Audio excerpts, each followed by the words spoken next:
Welcome sir. ட்ரெயிலர்ல பார்க்கும்போது பயங்கரமா இருந்தீங்க சார். சேஞ்ச் ஓவர்ஸ்லாம்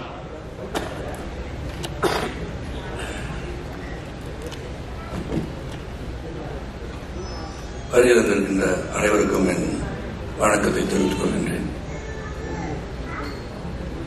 எதுக்கு என்ன 11:20க்கு அழைத்தார்கள் என்ற காரணத்தை நான் சொல்ல வேண்டிய கடமைப்பட்டிருக்கிறது. அருண் ரொம்ப ஃபீல் பண்ணக்கூடாது.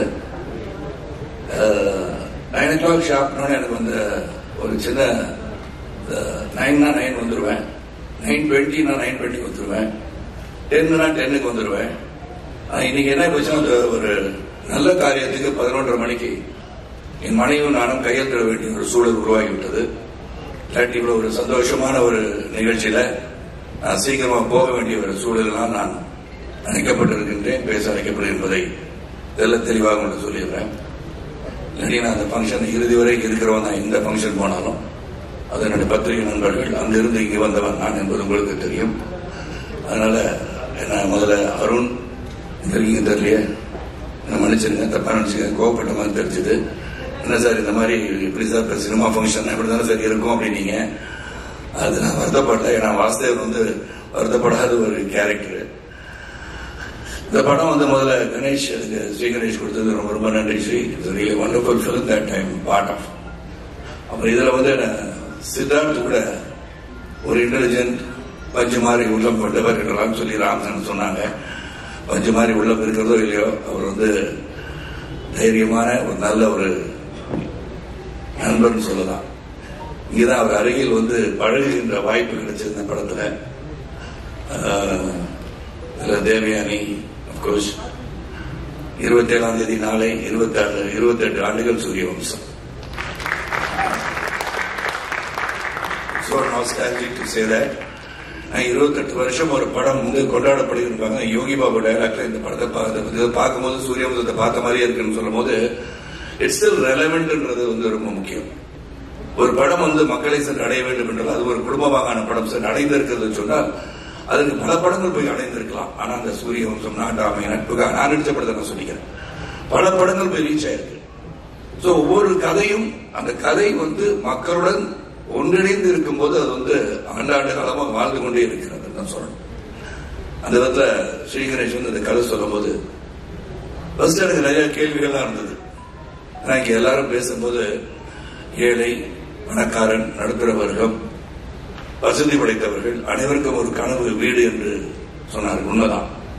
அந்த வீடு எல்லாரையும் கட்ட முடியுமான்றது தெரியாது. அது கனவாகவே இருந்து மறைந்து விடுவார்கள். இது வந்து எப்படி எல்லாருமே வீடு கட்டணும்னு ஆசை இருக்கா? ஏன்னா வேகமாக வளர்ந்து கொண்டிருக்கின்ற இந்த காலங்களில் வீடு இருந்தாதான் என்ன, வாடகை வீட்டில் இருந்தானே, சொந்த வீட்டில் இருந்தானே, ஒரு வீடு இருக்கு அது நிம்மதியா வாழ்ந்தாலே போதுமே அப்படி நினைக்கின்ற காலம் கூட உண்டு.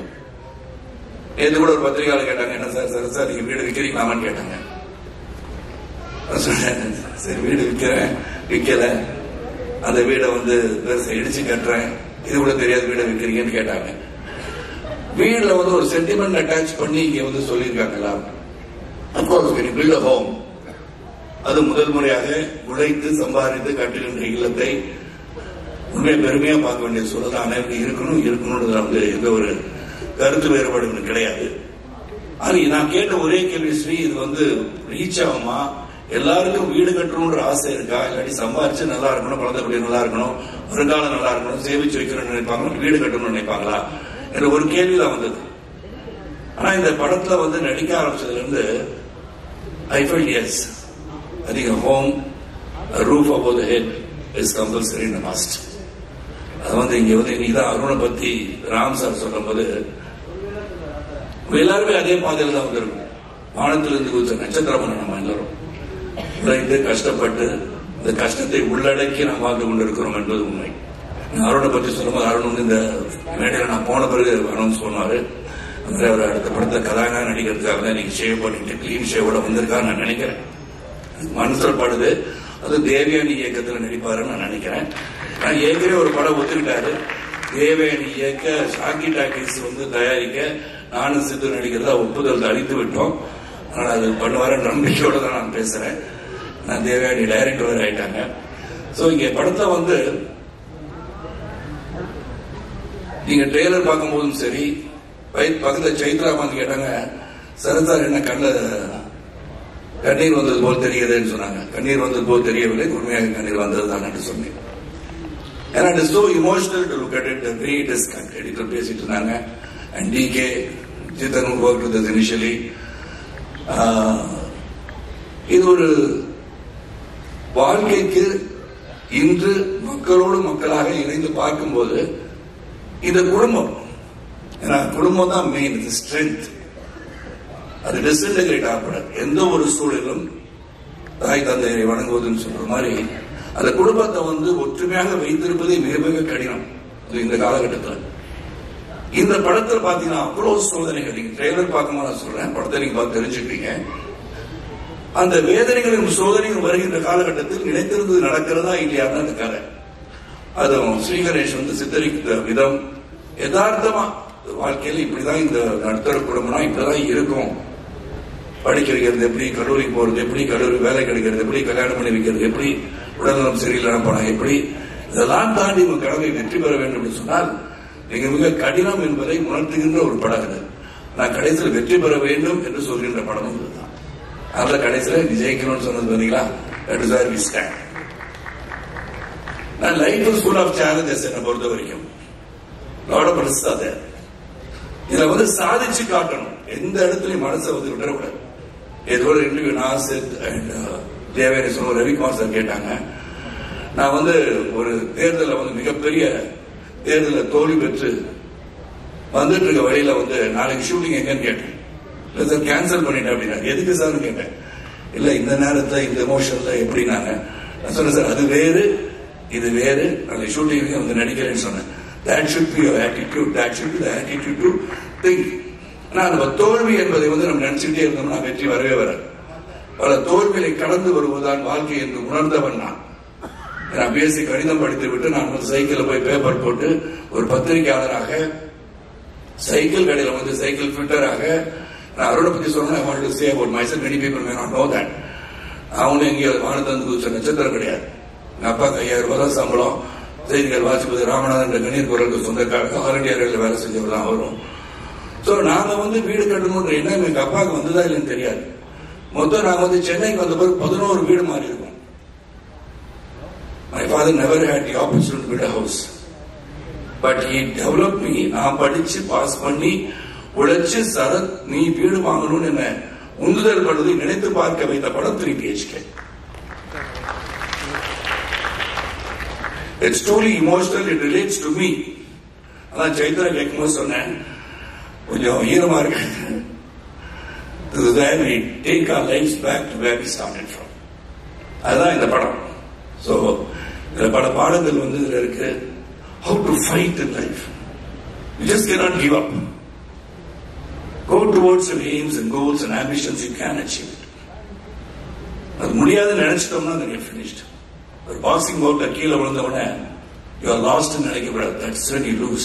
Try to get up. You can win. எப்போது விழுந்து விட்டோம் நினைச்சீங்கன்னு சொன்னீங்கன்னா then you lose. But when you can get up, then you can never lose. அந்த ஒரு பஞ்ச் கொடுத்தப்ப அந்த ரீதம் விழுந்து தடுமாறி விழுந்திருக்கலாம். ஆனா when you get up, maybe you can give a better punch and still make the other fellow fall. அதனால என்னை பொறுத்த வரைக்கும் இந்த சேலஞ்சஸ் எப்படின்றது இந்த படம், அந்த சேலஞ்சஸ் எப்படி எதிர்கொண்டார்கள் படம். இதுல நடிக்கும் போது we all became a family ன்னு சொல்லலாம். இது no exaggeration. அதாவது ஆடியோ ஃபங்க்ஷன் வரும்போது ஏதோ பேசுறாங்க நினைச்சாதீங்க. Really emotionally I'm connected to 3 BHK. I'm connected to this family of Vasudevan family truly, and this family is forever நினைக்கிறவனா. At any point of time, say this is my family, Devya will be my family, Chaitra will be my family, Mita will be my family, Ganesh will be my family, and most of all, the most respected, இதுல ஒரு பெரிய சகோதரர் கிடைச்சிருக்கா Arun Vishwa. So there is no doubt about it. Ram sir சொல்லும் போது I understood why he is fighting to make a good film அப்படின்னு நான் நினைச்சு பார்த்தேன். அவர் DK சிறந்த ஒரு கேமராமேன், நான் வருஷம் பார்ப்பேன், சீக்கிரம் பார்ப்பேன். ஏன்னா சில கிரிட்டிக்கலா ஏதாச்சும் நினைச்சுட்டு மண்டை சும்மாவே இருக்காது. சித்துக்கு அப்படிதான், எனக்கு அப்படிதான். டவுட் வந்துட்டே இருக்கும். ஏன்னா தொடர்ந்து நிறைய படம் பண்ணிட்டனால மண்டையில் ஏதாச்சும் ஓடி இது பண்ணிடலாமோ அப்படி பண்ணலாமோ நினைச்சுட்டு So many times you raise few doubts. அதுல ஸ்ரீ கணேஷ் நிறைய இயக்குநர்கள் பார்த்துட்டேன். நான் Sriganesh is such sweet heart, அது சொல்லுவாங்க ஸ்வீட் ஹார்ட்டட் டிக்டேட்டர் சொல்லுவாங்க. லீ குவான் யூ பத்தி சொல்லுவாங்க. Lee Kuan Yew is a person who loved the people of Singapore. ஆனா he was a sweet hearted dictator சொல்லுவாங்க. அவர் வந்து செய்யறத செஞ்சிருக்கல சார் அப்படின்னு சிரிச்சுட்டு சொல்லுவாங்க. சொல்லுவாங்க கணேஷ் இந்த மாதிரி இதுல இந்த டயலாக் இப்படி மாத்தி சொல்லிடுறேன் கணேஷ். சரி சார் அப்படியா சார், ஓகே சார். சரி நான் அந்த டயலாக் எழுதி வச்சுட்டு சரி போய் சொல்லலாம்னு போனேன். சாட்டெல்லாம் வச்சு சார் சார் நான் சொன்னதை மட்டும் அப்படியே சொல்லிருக்கேன் சார். இதுதான் ஸ்வீட் ஹார்ட்டட் டிக்டேட்டர். நீ அதை மாத்திலாம் சொல்ல வேண்டாம் சார், எனக்கு தெரியும் சார். ஸ்கிரிப்ட் எழுது நானு கட்டி முடிச்சிட்டு இருக்க அந்த புக்கை நான் எழுதியிருக்கேன், எனக்கு தெரியும் சார். நீங்க பெரிய நடிகராக இருக்கலாம், நிறைய படம் நடிச்சிருக்கலாம், நான் சொன்னது மட்டும் செஞ்சிருங்க sir. I like that about it. Conviction that what he has written will be there in the screen சொல்லி நடிச்சதுதான் ஸ்ரீ கணேஷ். இனிஷியலா என்ன இப்படி சொல்லிட்டே இருக்காருன்னு பார்த்தேன். But Ganesh hats off whatever you felt Sarath இந்த மாதிரி கேட்டுட்டே இருக்காரு. கேள்வினா கேள்வி கேட்கும் போதுதான் நல்லது வரும்ன்றது என்னுடைய நம்பிக்கை. So you will feel I have done anything harsh as சொல்லியிருந்தா நான் சொல்லல. இருந்தாலும் I apologize if I done anything any harm to your mind, mentally I have disturbed you. I felt like saying that to you. And இந்த படம் வந்து ஒரு great effort தான் நான் சொல்லுவேன். How it's going to reach the mass, how எப்படி போய் reach பண்ண போது அதான் எங்களுக்கு தெரியாது. We have done our job well. Vasudevan has worked well, Shanti has worked well, Aarti has worked well, Prabhu has worked well, and Aishu has worked well. Correct தானே சைத்ரா? என் குடும்பத்தை மறந்துடக்கூடாது சொன்னேன். So everybody has put that the part. அதுல வருகிற அனைவருக்கும் மீண்டும் உங்களை சந்திக்கின்ற வாய்ப்பு வரும். இந்த படத்தை போய் பாருங்க. And one thing நான் எல்லாத்தையும் இப்ப சொல்ல ஆரம்பிச்சிட்டேன்.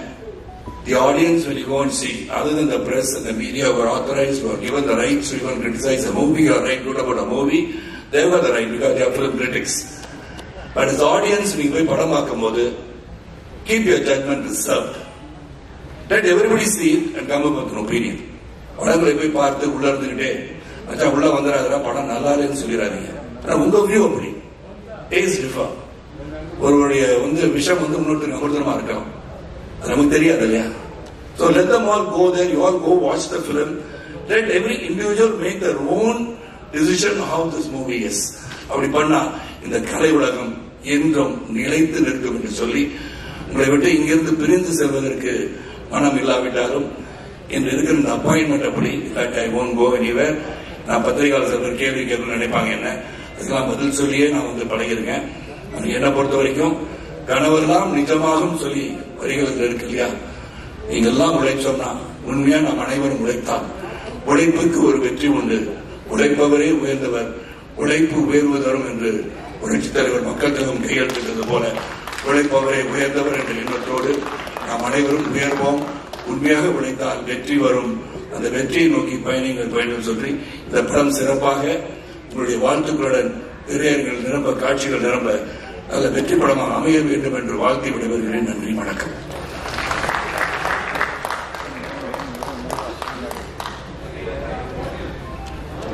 Sir thank you sir. So sir நீங்க இப்போ கிளம்புறனால என்டையர் டிபிஹெச்பி காஸ்ட் அண்ட் க்ரூ ஸ்டேஜ்ல இருந்து போட்டோ மட்டும் எடுத்துடலாம் சார். ப்ளீஸ் எல்லாரும் ஸ்டேஜ் வாங்க ப்ளீஸ்.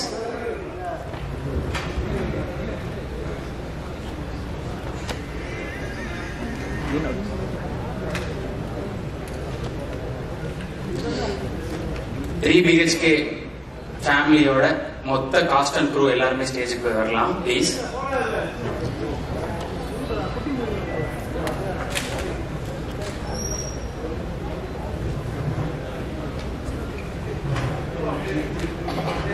சரத் சாருக்கு இந்த வாசுதேவன் கேரக்டர் எவ்வளவு கரெக்டா இருக்குன்றது அவர் பேசுறது புரிஞ்சுக்க முடிஞ்சது. சோ அவர் எவ்வளவோ படங்கள் பண்ணாலும் அவர் மனசுல நிச்சயமா வாசுதேவன் கேரக்டருக்கு என்னைக்கும் தனியிடம் இருக்கு அப்படின்றது புரிஞ்சுக்க முடிஞ்சது. சாந்தி டாக்கீஸ் டீம் எல்லாருமே ஸ்டேஜ் வரலாம் ப்ளீஸ். ப்ரொடக்ஷன்ல இருந்து எல்லாருமே மேல வந்துடலாம். Technicians, direction team, assistant directors, DOP team எல்லாருமே ஸ்டேஜுக்கு வந்துடலாம்.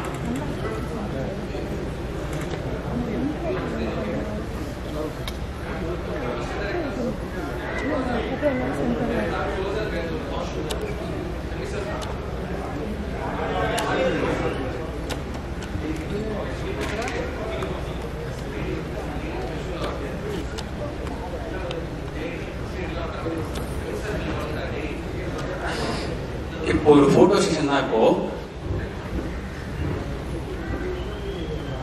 ஸோ என்டையர் டீம் ஸ்டேஜ்ல இருக்காங்க. வாழ்த்துக்கள் எல்லாருக்கும். ஸோ எல்லாரும் ஒரு குரூப் போட்டோ எடுத்துக்கலாம்.